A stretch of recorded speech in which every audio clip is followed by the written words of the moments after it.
network operations team under Roland Pickens and Bolji Sanga. And we have been working very diligently to try to get an easier way to have business card access ordering. And we have this portal now, and it is part of the standardization for the supply chain side for the Department of Public Health. And we are trying to work with OfficeMax to provide you the right experience in terms of ordering business cards. And the process in the back end was trying to figure out what vendors we needed to work with and what was most cost effective for us in the department. And this process allowed us to be more cost effective, and it is definitely simpler. So I hope that today's training will get you guys very excited on starting to put orders for new artwork on our business cards, which is a collaboration with the Department of Communications throughout the department, working with different leaders and managers to make sure all the information was included on the backers of the business card. So if you look at the business card form, that would include all of the different artwork that was done by the Department of Communications. So I know there's a lot of paperwork, so we'll go by this step by step. So the first piece of information that we should review according to the agenda is the business card policy and procedures. This form, along with the rest of the forms, will all be found on the DPHnet website.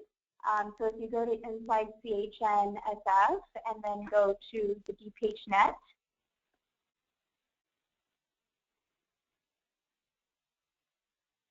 it will be found here under documents. So you'll be able to put business card, and most of these documents should be able to come up. And all the documents will be at this central location. They will not be on the materials management website at SFDPH. They won't be at the Laguna Honda website at their materials management. We're trying to centralize in one place so everybody can go here and have one location to get the forms. So if any updates happen, if there's any new forms, any new policies, you'll see this here. In addition to whatever the local policy is at each entity in itself. So these policy and procedures will be uploaded in the individual manuals for each of the materials management departments for the different hospitals, but this will be the central location where you can find the forms, where you can find the guide. So the policy and procedures kind of gives you an outline on what the process is supposed to be.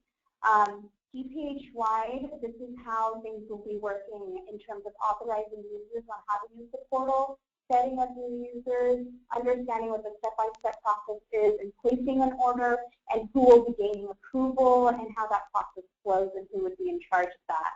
So if there are any questions related to any of the documents, we can definitely take them at the end. But if you're reading this and there's something that you feel like needs to be discussed, please let me know. And they have been separated by individual sites because it's definitely contingent on what cost center you belong to.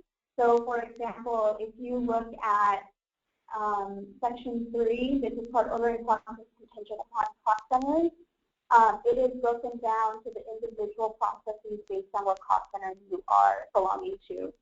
So the first section would be SFDPH, Jail Health, Primary Care Clinics. Then we have a separate section for anything outside of that.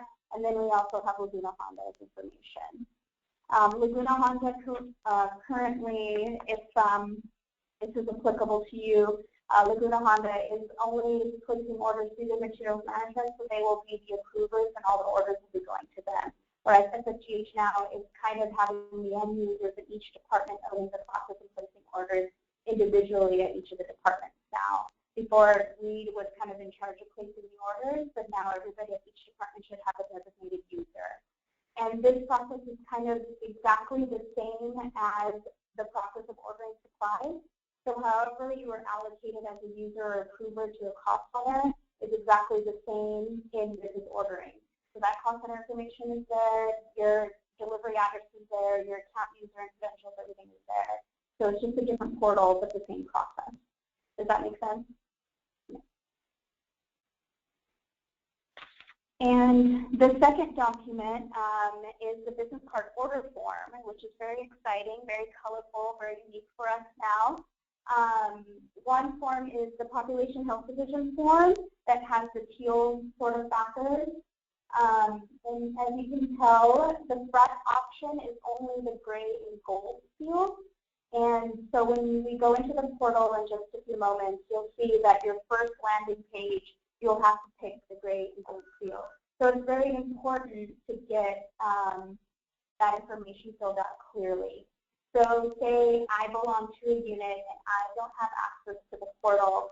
I want to fill out this information and I'm going to give it directly and deliver it to the user of the portal, and they will place the order. So it's very important to print clearly on these forms, to have all the information that you want. As you can see, the title, the card backer label PHC numbers is editable. So you can write, say there's a certain hotline that you want your department to be when they provide these business cards to be actually given to folks whenever these business cards are distributed. So there's a hotline number that you can write and the phone number. So it's very important that we work on as end users to make sure that that information is correct when it goes into the portal. Similarly, if you look at the San Francisco Health Network page, which is applicable to San Francisco General Hospital, you will see similar type of backers. We have the SFHN numbers, the divisions, and the appointment cards, and also the SFDPH logo. Central administration is unique as they are kind of an umbrella organization with programs, and so they are on both forms. This also, the SFHN numbers backer is also editable. So you can, as a department, work with your folks and say, what are 4 or 5 numbers that you think everybody should have access to, designate a standard process, and have that as the information going forward on your business card form. Or if you want to have something else established that's unique to each individual, that's also an option. But it's also recommended to work with your department and kind of have a standardized way of what's being distributed outside, because also these are public-facing, so making sure that all the information is correct is very important. Is everyone excited about this artwork? It's a lot of great work from the Department of Communications. But does this make sense to everyone, too, on how the process works and what the backers are, which ones are editable, which ones are not? The ones with the divisions are not editable. That's been set in stone. All department leaders have worked together to make sure that we've included all the different programs and kind of have an umbrella approach to that. And this is also going to be here on DPHnet. And then the last handout is your reference guide. So this is exactly the step-by-step process on how to go into the portal, what to put in, how to face each landing page, what does it mean, where does the invoicing go, how does the approval process work, how to approve and decline an order if you are an approver, and also the contact information for customer service and my information, just in case you need to reach out to me. Also in the policy and procedures, kind of list out if there's different categories that you have information related to or you have questions for. For example, if there's any questions about the process, you reach out to the Health Network Operations, and you can reach out to me directly. If there's any question about the design, or if you have a suggestion for the future, we will keep a repository with the Department of Communications and kind of see if we ever go through this rebranding, remarketing process. So suggestions are definitely welcome. And then also if you have any login information or need a new user that's set up, you also reach out to me and we'll be working with OfficeMax and trying to create those accounts. So Shannon, I'm going to have to go a little old school and kind of use my cell phone for Shannon to project. So Shannon, can you please start the demo, please? And I am going to put you on the line.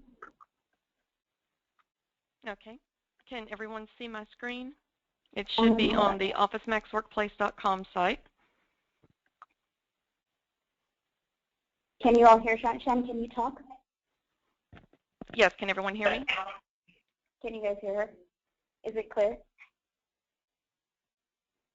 Okay, Shannon, you can start. Okay. As Manu was saying, this is a new portal. You will access it through the OfficeMaxWorkplace.com site, which is the same site that you use for ordering Office products. So you will go to this site and you will log in.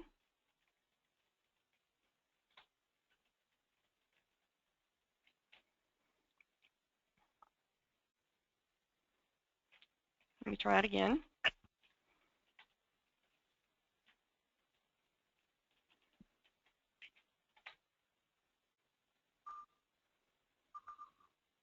Okay, and on the first landing page, you will see a new link that says Print and Document Services. The link underneath it, Create New Custom Print Order, will take you into the business card ordering portal.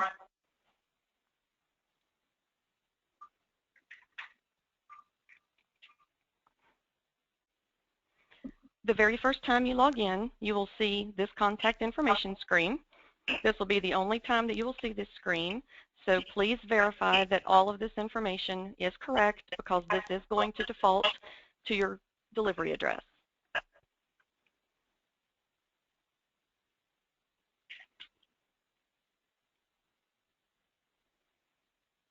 And once you have verified that everything is correct, you just click Submit, and it will take you to the home screen. From here, you will select Order from your catalog.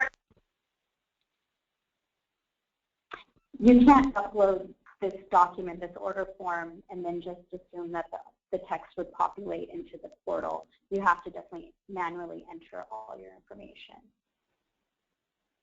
Okay. And as was mentioned previously, there are the two options with the gray or the silver and with the gold seal. To begin, you would just click Customize. And it will take you into the form where you can input your information.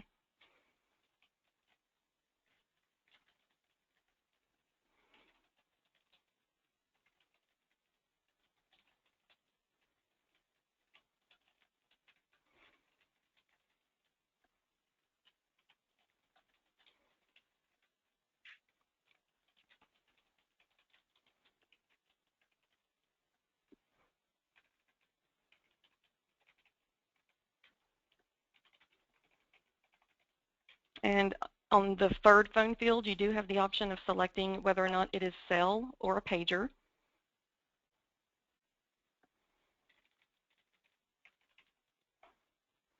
You have a field for the email and an additional field for any website information that you may want to use.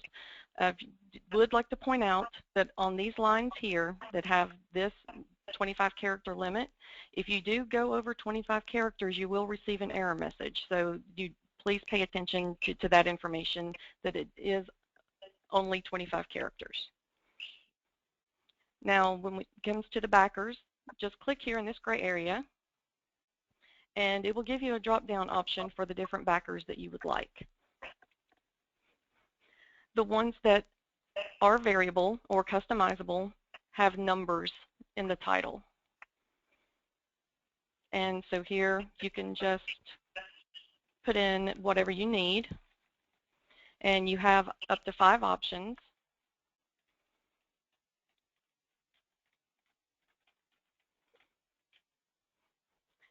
If you don't need all of them, you can just stop where you want, do preview.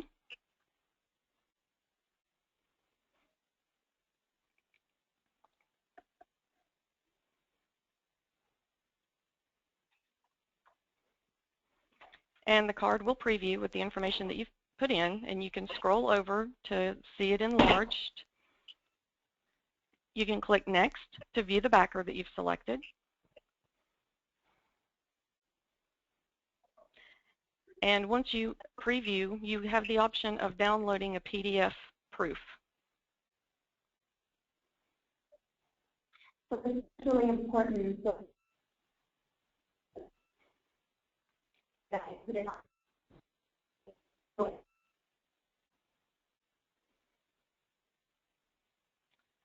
Okay, Manu, you're breaking up. I can't hear you.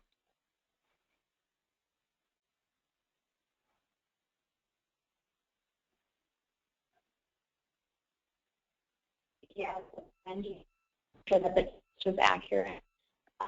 So once you give this to the person who is placing the card order, you can confirm the text accuracy and make sure all the information is correct, and then get approval for the proof and share that with them. Okay.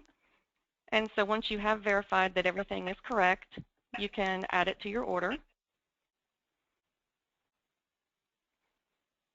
If you decide that 500 isn't enough and you need 1,000, you can change it here and just refresh and update the quantity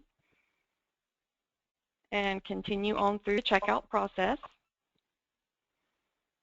And here it will show, this is the address that was showing on that first contact screen. If anything needs to be changed within here, you can click on the address and it will open back up so you can make any changes that are needed.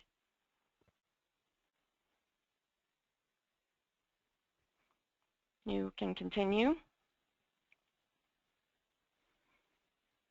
And from here, you can view the receipt details if you need a copy of that for your records, and it will show you what you've ordered.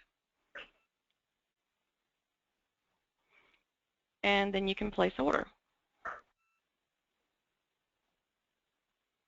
Now for users who are set up with approvals, this is the screen that they will see, that your order is pending approval, and it is actually not going to go into production until the approver approves the order.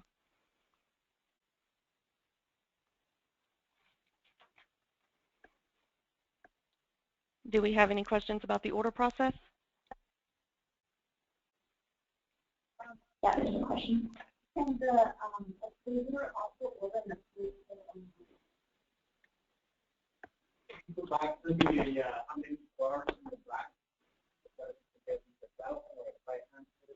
So you have the option to choose 500 or 1,000, and this order will be approved by a department manager. And if it's okay with them for you to do the bigger order, then just confirm with them, because the form does require a department manager's signature of approval. And how about pricing? So the pricing for 500 is $18, and the pricing for 1,000, Shannon, what is it? It was 24. Okay. And the first question was whether or not approvers can go in and place orders as just placing an order as an end user and approve the order technically, and the answer was yes. Yes.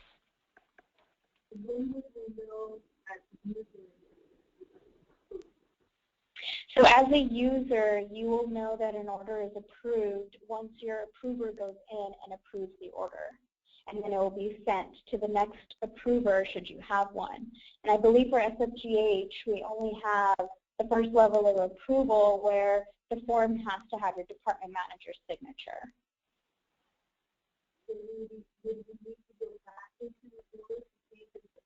So the next part will definitely go through the approval process, and then Shannon will let you know how it looks on the user end.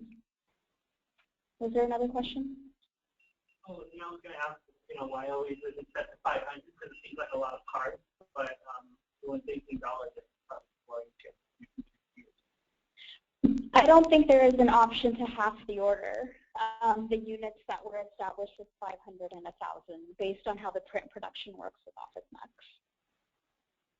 So Shannon, hold on, one more question. There was a question, Shannon, about what type of paper.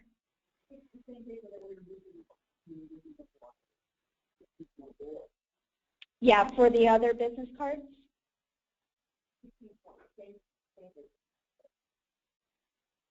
Thanks. So Shannon, can you continue the process for an approver? I sure can. I'm going to go ahead and log out here.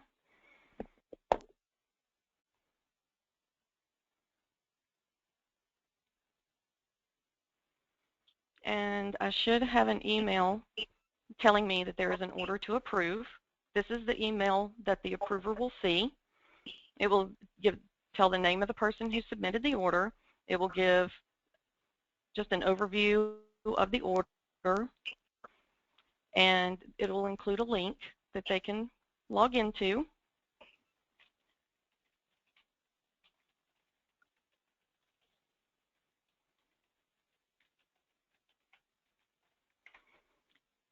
And the approvers have to log in exactly the way you would to go in and place an order. And they also need to select Create New Custom Print Order, because all of the approvals will be within the Document Manager system for the business cards.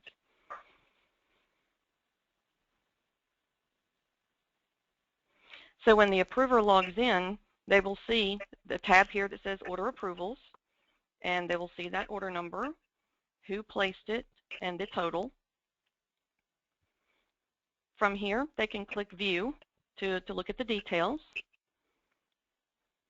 And if they have any questions about who the cards are for, they can click this little magnifying glass here, and it will pull up a preview.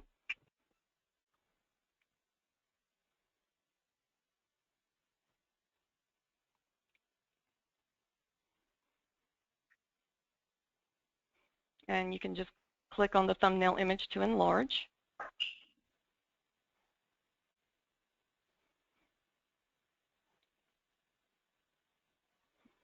And once that is done, you can just click Return. From here, if the order is approved, you can go ahead and approve order. If it is not approved, you can decline order. Now, since this is a live item and we do not want it to go into production, I'm not going to push it all the way through the approval process. So I am going to decline this order.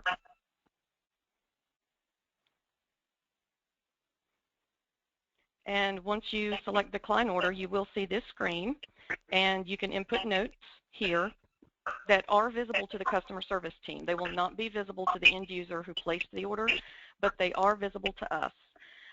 So if the user calls in asking about this order ID, we can look this up and see that the approver declined the order and what notes they input.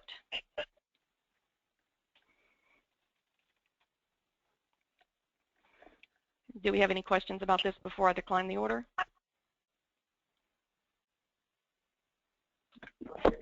Yeah, there's a question. Okay. There is no discrepancy or discretion there. Everyone has the option to choose either seal. Yeah.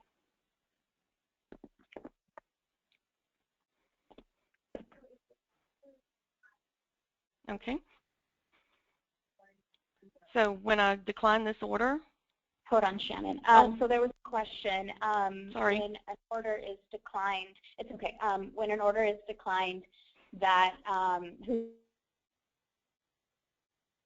gets notification, and we determine that through the portal, there's no notification to the end user that an order was declined. The approver can notify the end user to make things easier and have that communication, but it would have to be something internal that's discussed.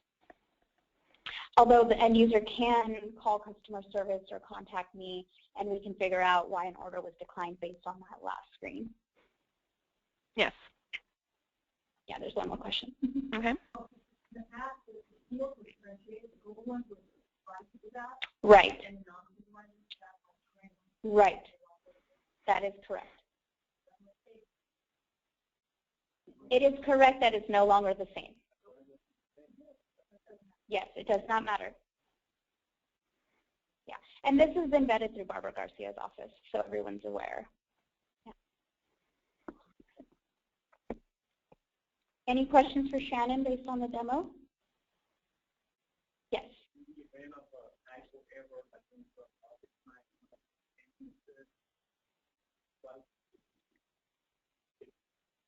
Diane, do you want to talk about something like that? So if you're saying that you placed an order, you put in some information and approved it, and it's secret production, you produced it incorrectly, I don't think that would be. Yeah, if there is proof technology, absolutely. Been doing this for many thousands of years, never happened, but if you do, you will recredit. You call the customer service line, give them the order number, and what we typically turn those reprints around within 24 to 48 hours. Of course. Yeah. We can help a business start for 24 hours for the next day. If we need a business start for tomorrow, we can take order today. So the question is related to rush delivery, and that option is not available, because I think it was an exorbitant amount of cost associated with trying to get a rush delivery. So it will take 12 to 14 business days to get your business card order. And that's listed. 12 to 14 business days, including shipping. And that's listed in your policy and procedures. Any other questions?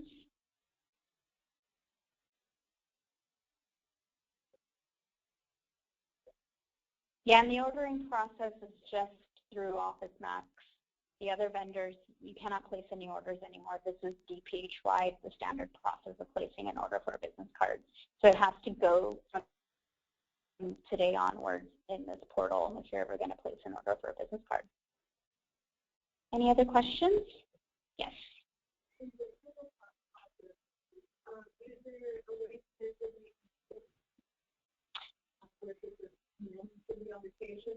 Absolutely.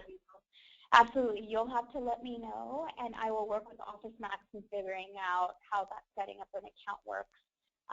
We have a program approver, and then we have a backup approver, and should your specific unit require that or sees that happening, like for prolonged, FMLA or anything associated with that, we can definitely cater to that and figure out a process. Yes.